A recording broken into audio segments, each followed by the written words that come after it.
Good morning, beloveds. It is Monday morning. I had a busy weekend, and I took a long nap yesterday, and it was good. You know you're an adult when you look forward to naps. So, okay. It is December 5th.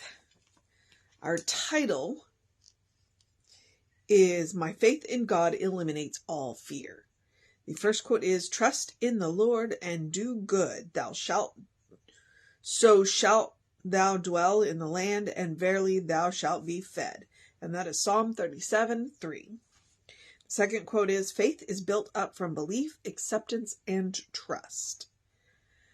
That is Science of Mind, page 159.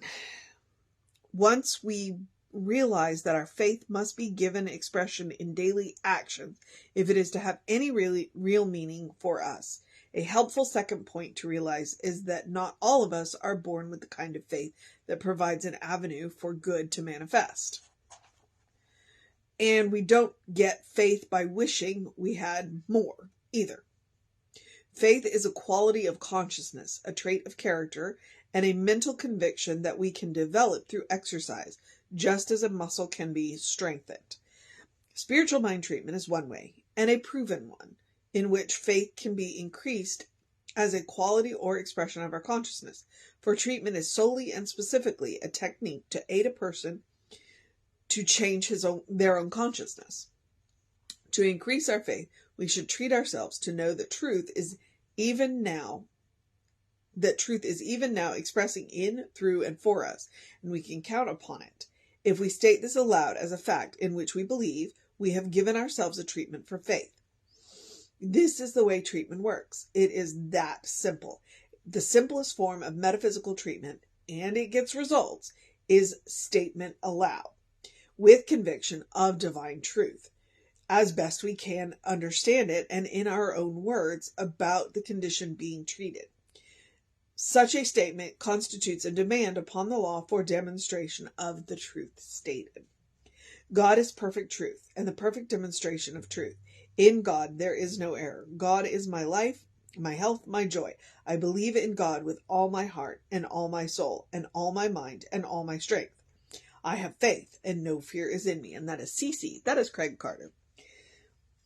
Craig Carter, they curated a lot of Craig Carters in here, and it makes me curious as to who Craig Carter is.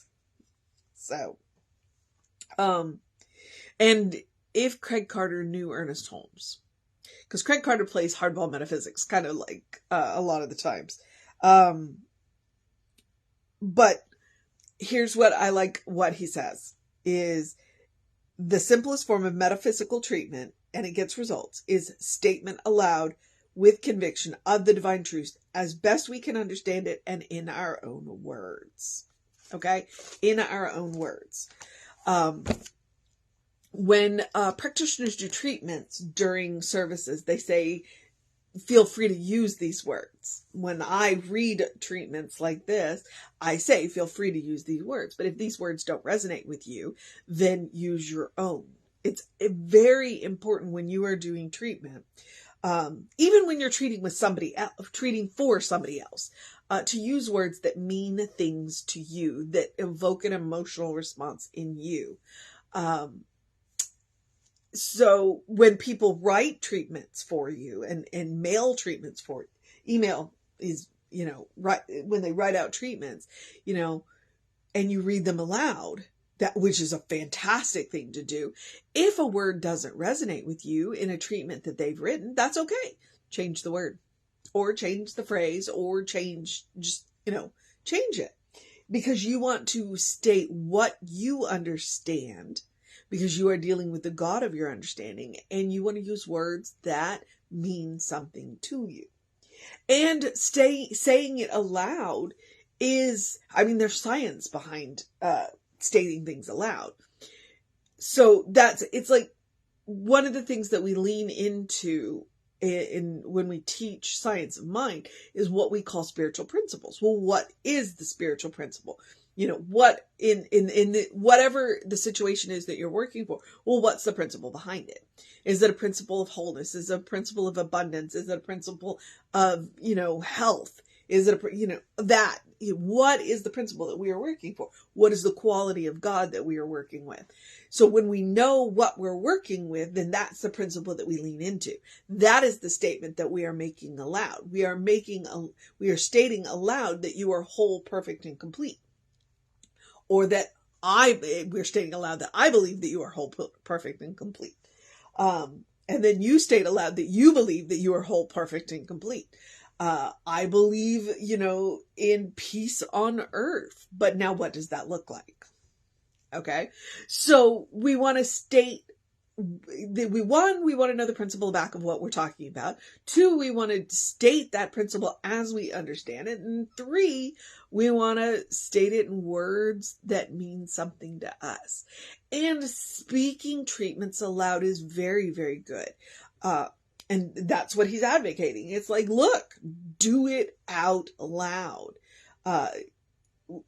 When we are practitioners working with other people, we are doing it out loud. And I do find myself, especially if I'm working on something, I do a lot of treatment silently, especially if I'm in a public place and it's like, well, if I start talking to myself, people are going to think I'm crazy. Most people know that I'm crazy. So, I get away with a little bit more that way.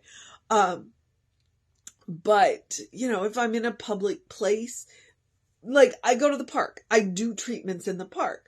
And as I'm walking around the park, I will treat, and I will do it to a degree out loud.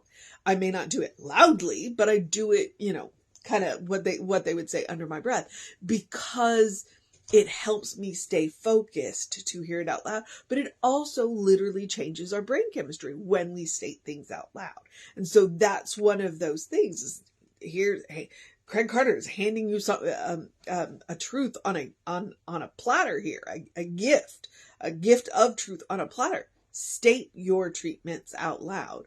Lean into the principle back of the condition. Whatever condition that you are working on, there is a spiritual principle behind it of wholeness, of health, of abundance, of prosperity. We've got all of those principles. So sometimes, especially if you're not sure what you're treating for, go and look at the spiritual principle back of. And if you don't know what the spiritual principle back of is, contact somebody, practitioner, minister. That's what we're there for. That's why we do these things. We talk about the spiritual principle back of.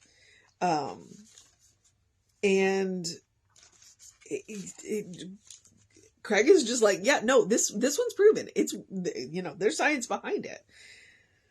And we're talking about increasing faith. Well, I'm not sure. The way he starts out, it's like, once we realize that our faith must be given daily expression in daily actions. Okay, that's the point of daily spiritual practice. The point of daily spiritual practice is to give expression daily to our faith. All right. It's also to strengthen it. It is. It's like working a muscle. You're working a spiritual muscle instead of an actual physical muscle. So to give yourself daily expression, to give your faith daily expression. I don't know about his helpful second point is that not all of us are born with the kind of faith that provides the avenue for good and meth. I think all of us are born with it, but I would agree with him that to some people it just seems to come easier. But the question becomes, is it easy because they've been practicing? It's like nobody's born closer to God, I don't know that anybody's born with more of an awareness to God. I think what happens is that a lot of us are trained out of that awareness of God. We grow up in a society, in a culture, in a religion, and especially in religion says, well, God's out there and God's way up there and God does so we're trained out of our awareness of God. And so that is the point of spiritual practice, is to go back and regain that awareness that we're born with, All right. And that's the point of daily practice, to connect with the source of your own being. And I like he says, we don't get faith by wishing that we had it. Faith is a quality of consciousness, a trait of character, and a mental conviction that we can develop through exercise. Faith is something that we have, but it is also something that we work on daily. All right. It is not something that we just sit in the corner and expect to happen. It is something that we work on daily. So,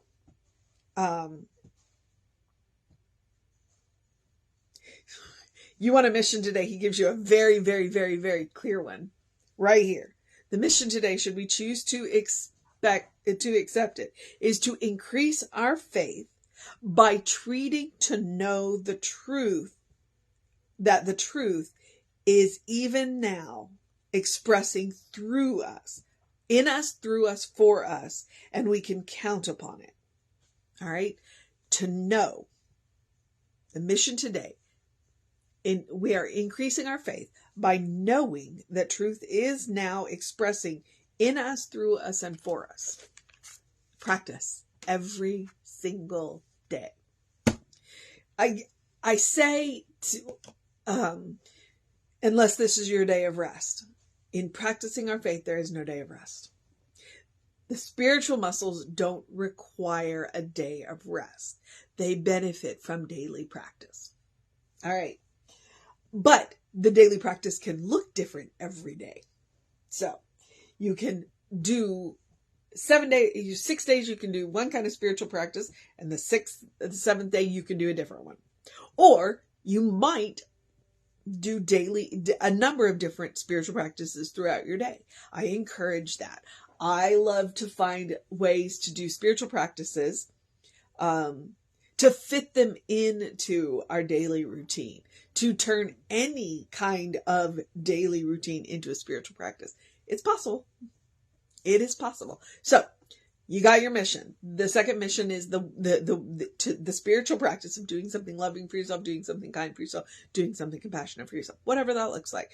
Be it a deep breath before you speak, be it taking a nap like I did yesterday, be it taking a walk, there are a whole list of other things that I usually say, and they are all right out of my head. It's a reminder that the spiritual practice of loving, kind, compassion. Okay. It is a spiritual practice. It is necessary. You are your best test subject, which is why I encourage you to practice on yourself. I also encourage you to practice on yourself because you deserve your own love. You deserve your own kindness. You deserve your own compassion. All right. I say it's a spiritual practice because it is about self-care. It is also about joy. All right. So sometimes I encourage you to drink like an amazing cup of coffee and engage all 5 of your senses. Sometimes I encourage you to eat dessert first. Seeing as how my birthday has been recent, I have been indulging in the sugary treats. I've been, making sure to manage that. I'm not going to overindulge. But I did come home with a little bit of cake yesterday. So, there is that. And I did thoroughly enjoy that cake. So practice on yourself. Practice on yourself. All right. Create a habit. Create that default setting. This is one of those ways where we can exercise our faith. We can expand our faith by practicing loving kindness and compassion on ourselves. All right. Okay. I'm just all kinds of discombobulated right now. I don't know where my mind just went. So, I'm just gonna go with it. I do encourage you to do something to engage your mind and your body, unless this is your day of rest. I do encourage you to drink plenty of water. Hydration is important, especially with the temperatures doing this. Hydration is important.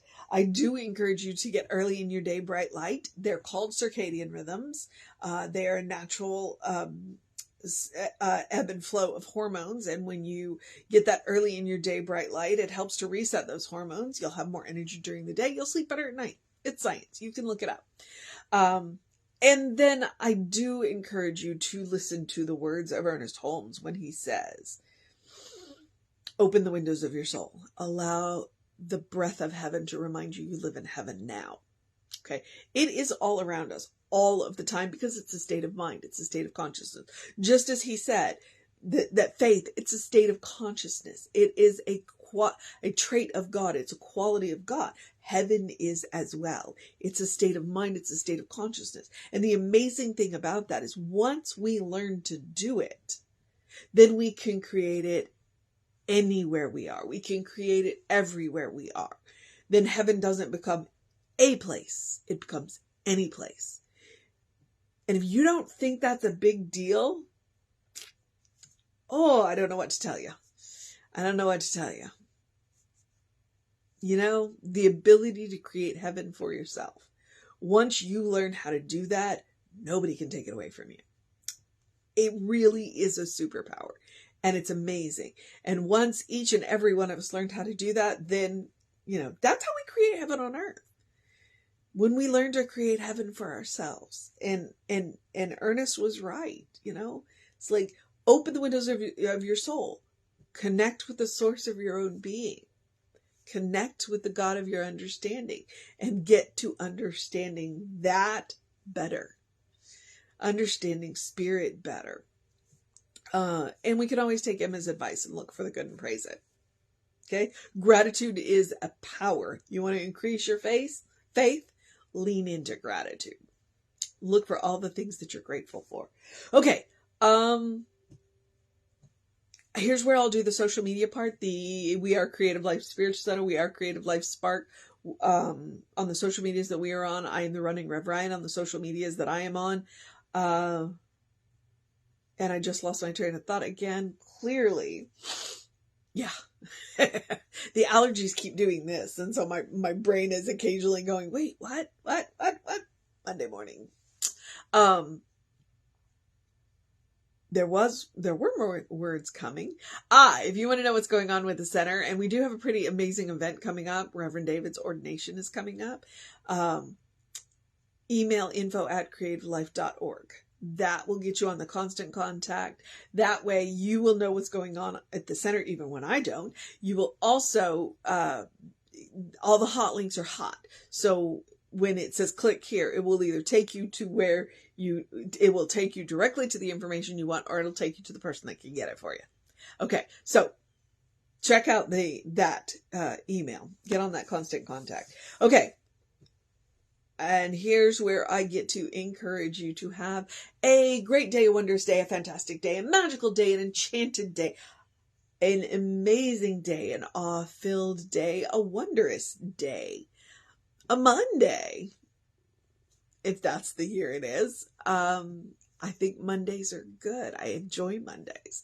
I like that kind of getting started going. But because they're backed up by Sundays, and Sundays are good. So, a good day. And if that is too much pressure, simply have a day, because you are enough just as you are.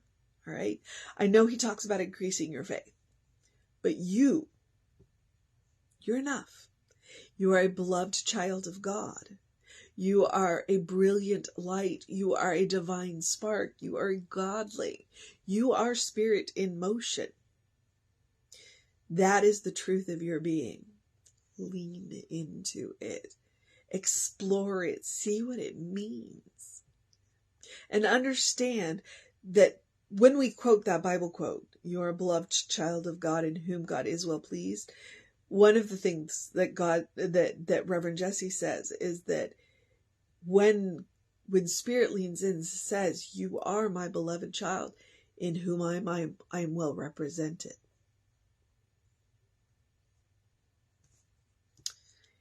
It's an amazing way to think about it. So, yeah. God doesn't judge. God just loves. That's who you are. And I can also say Spirit doesn't judge. Spirit loves. So, okay.